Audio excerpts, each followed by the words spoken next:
Hey everyone! So I just finished up my first Ponder Stream webinar that I've done in quite a while. So the topic was on practical productivity tips for running a creative business and working from home. But I wanted to hop on here really quick and share a few of my favorite tips from that for you. And I will have the full video available as a replay, as a blog post later this week. So I'll let you know when that's up. But next Monday, I will also be doing another live stream at probably 9 in the morning, 9:30. It might be in the afternoon, so I'm still trying to figure out the best time to do videos, but if you have a preference, feel free to let me know if you plan on attending. But these are just a weekly video where I'm able to hop on and share some of the things that I've learned as a creative business owner and things that I help my clients with brand strategy and getting their businesses ready for design and for growth and all of that stuff. So the main idea, to hop right into the tips, is behind productivity is to get rid of the busyness and replace it with effectiveness and efficiency and progress. So you can be hustling, but make sure what you're hustling is getting you someplace rather than just being busy for the sake of feeling productive, if that makes sense. Sorry, my low battery just came on if the video froze for a second. So that's the main idea behind productivity to keep in mind. You want to see progress come from the time you're putting into your business. So the first set of tips that I went through was how to adopt a productive mindset, because productivity is sort of a way of going about your day, and it's not a one-time thing you figure out. You kind of need to keep it in the back of your mind until it becomes more natural if it's something you struggle with. And even if you're someone who's really good at being productive, I'm sure even at that point there's room for improvement. So I didn't start off feeling like a very productive person, and a lot of these tips have helped me feel like, okay, I'm pretty productive now, but there's definitely a huge room for me to grow as well. So that's why I love sharing these tips and things that I've learned and gathering productivity. It's one of my favorite passion topics to talk about. So anyway, for adopting a productive mindset, I've boiled it down into 3 steps. So the first one is to identify problem areas. So do some reflection, figure out where you need to improve. Ask yourself some questions about it, like what can you do to change and become more productive. So figure out where your time-wasting tendencies are, or things that you notice are coming up and that you kind of need to fix. Maybe it's you end up accidentally scrolling through Instagram way longer than you intended, or something like that, for an example.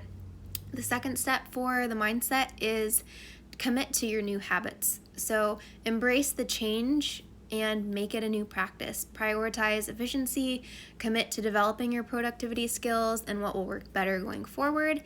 And the third one, if I can get my third finger up there, is to practice and see progress. So it's true that practice makes perfect, and productivity is a skill.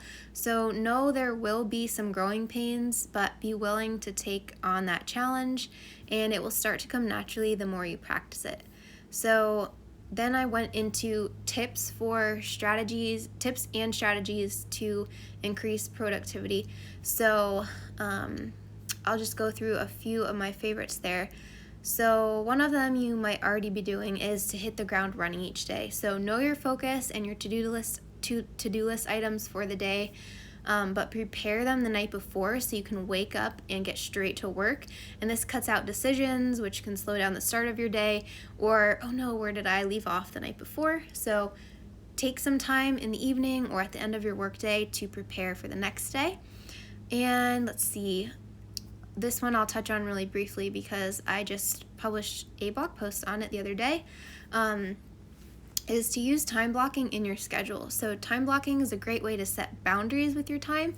Think about setting aside that time to focus on one specific task and only that task, and block out everything else that pops into your mind or tempts you with distraction. So time blocking not only can help you structure your day and plan out your day, but it creates boundaries to help you stay on track. And similarly, focus on one task at a time. So allow your brain to dial in and focus on one task. It saves time because it lets you get into a deep work state instead of constantly switching around and trying to refocus. And another one, this one's kind of fun, is to add incentives and reward yourself. So think of a few creative ways to add incentive, and it might be something like an extra break during your day if you're staying on track, or extra time for your favorite hobby if you finish on time or early, or even a long weekend off at the end of a really productive month. So small rewards can go far in helping you keep your productivity up. So let's see, let me share one more. I would say, let me pick really quickly. Keep your daily agenda really simple and realistic. So there's no point in setting yourself up for failure by listing 100 items on your to-do list. So instead, focus on 1 to 3 goals each day, and consider calling it a must-do list to help you be extra intentional about what you, to help you be, I'm reading my notes and stumbling. Consider calling it a must-do list instead of a to-do list to help you be extra intentional about what you write down and plan to do that day.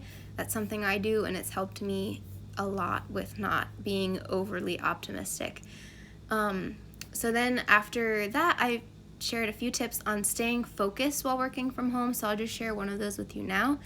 And that is to keep personal tasks and business tasks separate. So figure out the best way to structure your day so you can stay focused on work during work time instead of trying to cook dinner and write a blog post at the same time.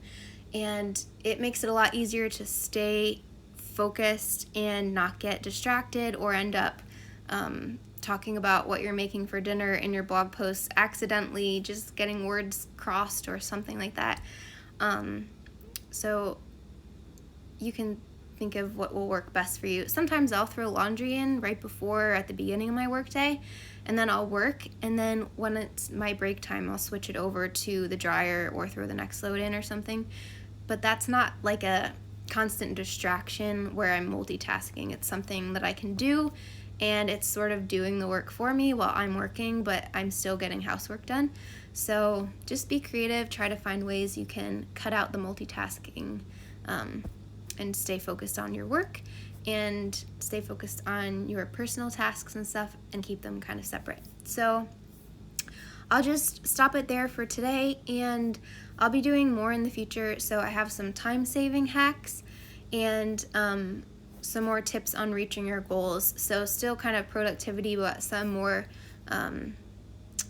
focused on like tricky ways to save time. So yeah, that's it for today. And like I said, the full replay for the webinar will be available on the blog later this week, and I'll be back doing another webinar next Monday, and also pop in on Instagram Live to do a quick little recap. I might do the Instagram Live before the webinar next time, so we'll see. But I hope you guys enjoyed this, and thanks for popping in, and I wish you a really productive week.